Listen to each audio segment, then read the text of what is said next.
자, 미국에 이제 정리를 해주면 더 문제는 얘예요. 볼커룰이라고 있는데 이게 2008년도 금융위기 터졌을 때 미국에서 문제가 된 게 IB하고 그러니까 상업은행과 그 다음에 투자은행이 있어요. 거기는 커머셜 뱅크, 인베스트 뱅크. 그래서 여러분들이 많이 아시는 뭐 JP 모건 이런 거는 인베스트 뱅크예요. 걔들은 돈을 주고 사고 이러는 게 아니라 투자를 해서 벌어먹는 애들이고, 우리로 보면 그 뭐 미국으로 보면 그 돈만 거래하는 은행들이 있단 말이에요. BOA 같은 거. 그런 데들은 돈만 거래하기 때문에 옛날 2008년도에 그거를 같이 해도 된다라고 규정을 만들었었다가 그게 터진 거예요. 버블이 터진 거예요. 부동산이 미국이 쭉 올라가는데 서브프라임은 원래 신용등급이 좋은 사람들한테만 빌려줘야 되잖아요. 근데 경기가 너무 좋으니까 야, 은행들이 야, 이거 돈 되는데? 그러면 저신용자들한테도 야, 경기 좋잖아. 돈 더 빌려줘서 집 사게 하자. 그래서 서브프라임이 저신용자 대출이거든요. 거기 막 해준 거예요. 그러다가 경기가 갑자기 꼬꾸라지니까 여기서 펑펑펑펑 터진 거죠. 그래서 은행들이 발행했던 게 다 문제가 됐어요. 그거를 막은 게 볼커룰입니다. 그래서 이제는 야, 위험하니까 너네 절대 같이 하지 말고 따로 해! 그래서 미국 은행들도 한동안은 투자를 잘 못했어요. 완전히 IB가 하든 아니면 그 커머셜 뱅크로 CB에서 하든 이렇게 돼 있었었는데 요번에 그걸 풀어버렸어요. 또 은행들은 볼커룰 완화를 환영했다. 그럼 이제 무슨 얘기예요? 같이 해도 돼요. 또 그럼 이거 왜 시키냐? 돈 장난 해보라는 거죠. 돈 갖고 니들 또 한번 풀어봐. 미국이 원하는 건 사실은 무조건 경기 부양이에요. 정확히 말하면 트럼프가 원하는 것. 그러니까 돈을 있는 대로 쏟아부어도 되니까 한번 살려보자라는 거죠. 그러면 한 3년에서 5년은 또 갈 거잖아요. 그러고 나서 그 다음 걱정하겠어요? 안 하겠어요? 안 하겠죠. 본인은 퇴임할 건데. 네, 우리나라랑 다르지 않아요. 그럼 우리는 뭘 봐야 되냐? 경제가 나쁘다, 나쁠 거다라고 예측해서 그렇게 해놨다가 이런 상황이 오면 더 나빠져요. 네, 열심히 금 사놓고 채권 사놨는데 이게 갑자기 가격이 더 떨어진다. 그럼 우리는 손해볼 수 있잖아요. 그래서 밸런스를 맞추기 위해서 양쪽의 시각을 동일하게 가져야 된다.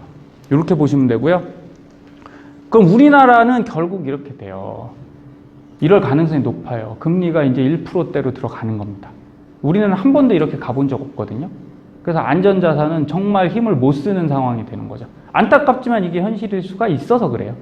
아니면 어때요? 아니면 좋죠. 아니면 좋은 거고, 이렇게 가면 어쩔 수 없이 우리는 대비를 좀 하고 있어야 되는 거예요.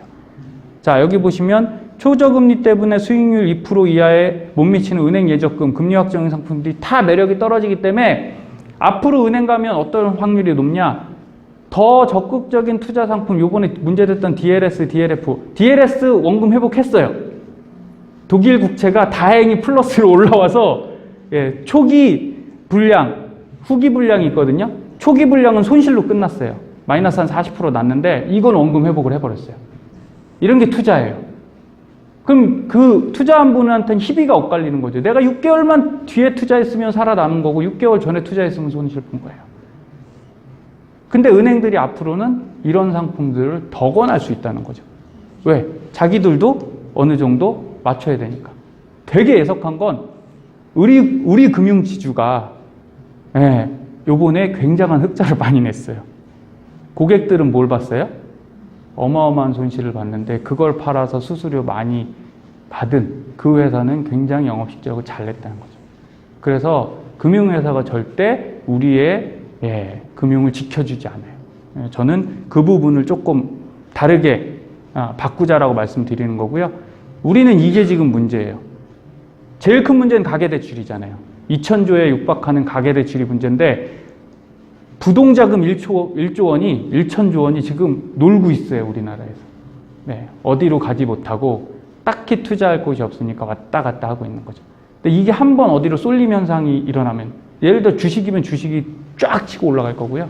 부동산이면 부동산이 쫙 치고 올라갈 거라는 거죠. 근데 걔들이 왜 지금 안 들어가고 있어요? 네, 기다리고 있는 거죠. 좋은 시기가 와야 활동을 할 거 아닙니까? 그럼 이런 자금들은 금리에다 영향을 받는 거죠. 그래서 제가 볼 땐 이런 거예요. 금리가 이제 이런 내려가는 구조로 간다 그러면 그 돈은 부동산으로 움직일 확률이 매우 커요. 그러지 않겠습니까? 네. 그런데 금리는 동결되어 있는데 우리나라 경기가 좋아진다 그러면 주식으로 갈 확률이 크죠. 그래서 아직은 제가 볼 때 부동산이 조금 더 살아날 수도 있겠다고 보는 거예요.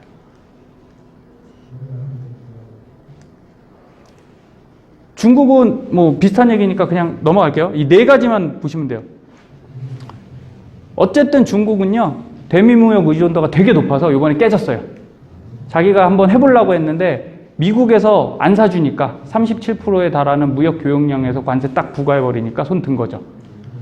미국 경제는 굉장히 건실해요. 지금도 건실해요. 중국 경제는 아니에요. 그래서 어떤 분들과 얘기해보면 야, 중국이 그래도 G2, 그레이트 2인데 할 수 있지 않겠습니까? 지금은 못해요. 10년 후는 모르겠어요. 그 정도면 한번 해볼 것 같아요. 월가가 워낙 금융을 잘 알아요. 월스트리트 애들이 너무 똑똑해서 금리 갖고 노는 건 얘들이 거의 천재적이에요. 중국은 미국의 말을 들을 수밖에 없어요. 그럼 우리가 이제 문제인 거죠. 네. 그리고 미국, 중국을 이렇게 보시면요. 규모는 여기 보세요. GDP는 지금 한 70%, 80% 선까지 갔었어요. 근데 자, 1인당 가처분 소득 볼게요. 한 명이 버는 수익으로 보면 거의 몇 배 정도 차이 나요? 16배 차이 나죠. 네, 미국 한 명이 중국 16명이에요. 쪽수만 타고 되는 게임이 아니거든요. 얘는 되게 배부른 애고 얘는 배고픈 애잖아요. 그런 애들은 싸움하면 져요.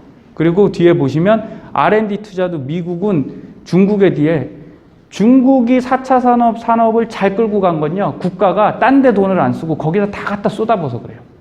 이 돈을 몰빵해 준 거죠. 화웨이 너 다 해. 알리바바 다 만들어. 텐센트 너 열심히 돈 밀어줄게 해봐. 그런데 미국은 그런 구조가 아니잖아요. 이 돈이 고루고루 다 들어가고 미국에서 투자한 게 아니잖아요. 기업들이 자기들 돈으로 R&D 비용을 내서 투자한 거란 말이에요. 어느 쪽 기업이 튼튼하겠습니까? 미국이 튼튼할 수밖에 없어요. 그래서 제가 미국 옹호론자가 아니고요. 현실을 직시하자는 거죠. 미국 주식 떨어질 겁니다. 최고점입니다. 최고점은 맞아요. 지금까지. 그런데 지금 분위기면 미국이 더 갈 수도 있다는 얘기예요. 왜? 힘을 다 잡았거든요. 시끄러운 중국 잡았죠. 네. 옛날에 일본은 다 때려잡아놨죠. 대적할 자가 있어요? 없어요? 없지 않습니까? 돈은 자기 마음대로 풀 수 있죠. 유럽도 뭐 하려고 하는데 브렉시트 때문에 거기는 서로 지금 싸움 나가고 안 되잖아요. 미국의 독주 체제가 나올 수도 있다는 거예요. 그럼 우리는 어떻게 해야 되냐? 그걸 잘 지켜봐야죠. 그게 우리한테 어떤 돈을 벌어줄지를 보셔야 된다는 거예요. 그래서 미국의 무역전쟁, 미중 무역전쟁 때문에 지금까지 힘들었어요. 원래 잘 갔어야 돼요. 이거 아니면 18년도, 19년도 안 갈 이유가 없잖아요. 그죠? 17년도 잘 갔고, 우리나라 삼성전자 얼마 전에 그 실적 발표했거든요. 최악을 생각했는데 최악이 아니었어요. LG전자 실적 발표했죠.